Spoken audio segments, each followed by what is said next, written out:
Mettre à la disposition de tous les partenaires et acteurs intervenant dans la lutte contre le VIH-Sida des données fiables, c'est l'objectif de l'enquête qui permettra d'estimer la prévalence de la suppression de la charge virale du VIH en Côte d'Ivoire.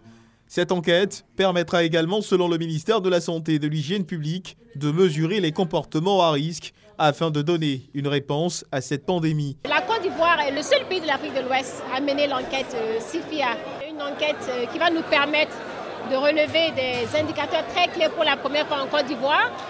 Par exemple, pouvoir savoir le nombre des adultes et des enfants vivant avec le VIH.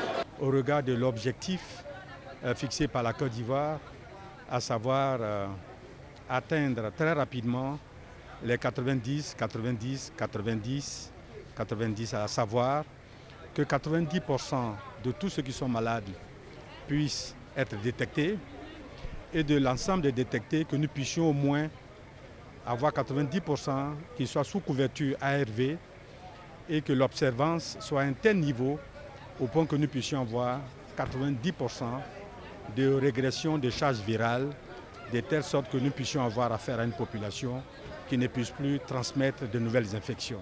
Grâce à l'appui financier du PEPFAR, le plan d'urgence américain pour la lutte contre le VIH-Sida, 14 pays en Afrique, y compris la Côte d'Ivoire, bénéficient de cette évaluation.